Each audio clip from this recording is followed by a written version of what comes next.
사람들은 자기가 돈이 있을 때는 남들도 다 돈이 있고 다들 여유 있는 것처럼 느낍니다. 그리고 반대로 자기가 되게 돈이 없고 되게 사는 게 힘들어지면 다른 많은 사람들 모두 다 그렇게 힘겹게 어렵게 사는 줄 압니다. 이 세상을 바라보는 기준이 결국 자신의 처지다라는 겁니다. 내가 만약에 매달 매일매일 여유가 있다, 좀 풍족하다라고 하면 어떻습니까?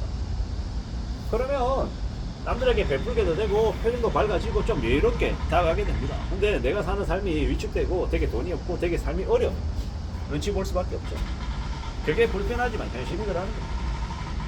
우리가 살아가는 삶을 좀 잘 따져볼 필요가 있습니다. 세상에 돈이 전부가 아니다라고 얘기하는 이들도 있겠지만 제가 살아보니까 돈이 대부분을 차지하더라고요. 돈이 있어야 건강도 챙길 수 있고 애들 학원도 보내고 애들 성적도 올릴 수 있고 애들이 가고 싶어하는 곳에 여행도 가게 해줄 수 있는 거 여러 가지가 가능하더래요.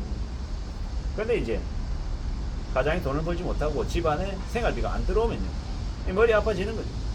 그러면 당장 부모들이 시간을 돈으로 바꾸기 위해서 바깥으로 나가서 더 이제 빡세게 힘겹게 일을 해야 되는 거고, 아이들은 박치되고 되게 이제 가정이 살아가는 삶이 되게 꼬이게 되는 거죠. 그런 것들을 많이 우리는 목격하고 간접적으로 겪게 됩니다. 어떻게 살아가야 될지에 대해서는 우리 스스로에게 계속 물어보며 움직이는 게 좋을 것 같다라고 봅니다. 참으로 살아가는 게 힘겹고 어렵죠. 나의 기준으로 세상을 본다라는 건 냉정하게 보면요, 정말로 치열하게 열심히 악착같이 살아야, 그래야 삶이 앞으로 좀 더 괜찮아지더라는 거예요. 누가 뭐라 해도 산다라는 걸 우리는 좀 냉정하게 볼 필요가 있겠다라는 거예요. 잘 생각해 볼 필요가 있겠다는, 좀 더 괜찮아져야 되는데, 나아져야 되는데, 좀 더 각오를 다져야 되는데 라는 이야기를 스스로에게 계속 하려 합니다. 잘 좀 움직여보자, 잘 좀 지내보자. 누가 뭐라 해도 차근차근 착실하게 좀 살 필요가 있는 것 같습니다. 해보자고, 움직여 나가보자, 만들어 가보자. 저는 저대로, 여러분들대로 각자 자신의 삶을 성실하게 착실하게 잘 살려고 각오하고 다짐하고 행동하고 살면 괜찮아진다라고 봅니다. 자기만의 길을 또 찾아 나서야 되고 언제든지 그 길을 열기 위해서 애써야 될 것입니다. 그런 저런 생각들을 하는 거죠. 누가 뭐라 해도 차분하게 움직이면서 삶을 어떻게든 좀 좋은 쪽으로 긍정적으로 개척해 나가겠다 라고 마음 먹는 게 좋을 것 같습니다. 그래야 되지 않겠나 라고 생각하는 거예요. 차근차근 잘 움직여 봐야 되는 거죠. 살아간다는 삶이라는 게 좀 많이 냉정해질 필요가 있겠다라는 겁니다. 세상 많은 일들이 운빨이다, 뭐 이런 얘기들도 많이 하고, 누구를 만나냐에 따라서 인생이 또 달라진다, 뭐 이런 얘기들도 하고 여러 가지 얘기들이 많이 있습니다. 근데 그러는 중에 또 우리는 우리의 각오를 또 부어 넣어서 우리의 인생을 조금 더 괜찮아지게 만들어야 됩니다. 저는 이제 그런 생각들을 제 스스로에 계속합니다. 지난 시간 힘들었던 시간, 나름 이렇게 고민스러웠던 것들, 그거는 저에 대한 약이다. 그리고 항상 경각심을 가지고 살라고 하는 그런 자극제다라고 생각합니다. 그런 이제 지나온 시간들을 되돌아보고 스스로를 반성하고 앞으로 어떻게 살아가야 될지에 대한 각오도 다지고 그러면서 살아가야 된다라고 스스로에게 자꾸 이야기하는 중이죠. 지나온 삶이 결코 순탄하진 않았지만 그렇다고 해서 그 지나온 시간들에 또 껴서 내 자신을 이렇게 패배자로 머물게끔 하고 싶진 않더라는 겁니다. 좀 더 강하게, 좀 더 독하게 다시 일어서서 뭔가를 만들어 보고 싶다라고 생각하는 겁니다. 그래야 되지 않을까라고 생각하는 겁니다. 누가 뭐라 하든 간에 우직하게 마음을 먹고 가보자, 해보자라고 이야기하는 겁니다. 참으로 단단하게 움직여야겠죠. 좀 더 각오를 다져야겠죠. 세상 만사가 다들 우리 생각대로 우리 바람대로 척척척 흘러가지는 않겠지만 좀 해보자고, 좀 더 움직여 나가보자. 지금 내가 하는 아주 작은 행동들 하나하나가 사소하고 별것 아닌 것 같지만 분명히 나름의 의미가 있다.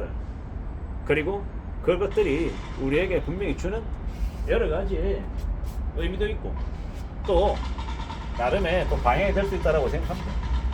어떤 놈들은 제가 하는 얘기를 이 새끼 이거 매일 주저리 떠드네, 개소리를 하네, 횡설수설 한다라고 욕하는 사람도 있고, 또 어떤 사람들은 나름 살아가는 인생에 나름의 지혜가 될 수 있는 얘기, 정말 실질적인 얘기를 해줘도 고맙다, 너무나도 고맙다라고 얘기한 사람이 있습니다.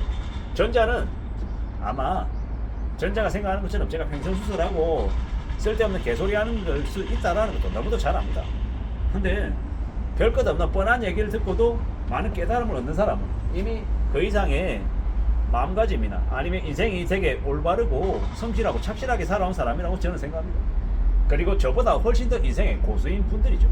그런 분들이 제가 어설프게 얘기해도 그 말의 의미를 잘 헤아려서 해석을 잘해서 좋게 봐주시는 거고, 제가 아무리 좋은 얘기를 하려고 아무리 공부하고 열심히 생각하고 노트에 적고 또 그 이야기들 아주 정성스레 얘기한다고 해도 뭐라 그러냐, 대본 써서 해라, 똑바로 얘기하라, 했던 얘기 또 하고 중얼중얼 거리지 말라라고 엄청나게 욕을 많이 해드립니다. 그런 인간들은 제가 볼 때는 인생의 루저입니다. 패배자고 병신들이고요. 제대로 된 직장생활이나 장사나 삶에 단 한 번도 열심히 열정을 가지고 해본 적이 없는 인간들입니다. 그런 병신 같은 인간들, 루저들, 패배자들이 저처럼 힘없는 사람의 영상에 온갖 욕을 배설하죠. 한심한 인간들입니다. 그런 병신 같은 인간들이 득달같이 달라들어서 욕하고 아무리 해본들 저 같은 사람들이 무너지거나 멘탈이 나가거나 하겠습니까? 안 하겠습니까? 안 합니다. 왜냐? 그들은 사람이 아니기 때문에, 평범한 보통의 사람들이 아닌 짐승 같은 개돼지들이기 때문에 그런 이들이 말하는 말에는 1도 무너지지 않는다라는, 참 별놈들이 다 있는 세상입니다. 그리고 어떻게 살아가야 될지, 또 그런 루저들이, 병신들이, 그런 짐승 같은 것들이 또 저에게 깨달음도 주기도 합니다. 자기 스스로 자기 얼굴에 침 뱉고 자기 스스로에게 욕하고 있는 그들을 보면서 가끔씩은 안쓰럽기도 합니다. 어떻게 살아왔길래 저렇게밖에 말을 못하는 걸까? 저렇게 말하면 결국 그 말이 자기한테 되돌아와서 자신의 인생을 무너뜨릴 텐데 왜 저렇게 말하는 걸까? 어떤 사람들 사이에서 살아왔길래 저렇게밖에 얘기를 못하는 걸까? 라는 생각들을 하게 되죠. 그리고 뭐 그들은 그들의 인생을 그렇게 개차반으로 사는 거고, 성실한 사람들은 성실하게 살아가는 거고, 다들 자신의 팔자대로, 자신의 생각대로, 자신의 마음가짐대로 살아가는 거구나 라고 이제 저는 이제 해석하는 거죠. 뭐 제가 잘났다라는 건 절대 아니고요. 저도 뭐 실수하고 사고치고 말 잘못하고 무지하게 많이 그러죠. 그러지만 최대한 반성하고 최대한 내 스스로를 되돌아보면서 조금이라도 나아지게끔 고쳐 나가봐야 될 텐데 라는 생각을 합니다. 아마 여러분들도 마찬가지일 것 같고요. 누가 뭐라 하든 간에 자신의 삶에 책임을 지고 좀 성실하게 살아서 안전하게 잘 좀 나아갔으면 좋겠습니다. 이상입니다.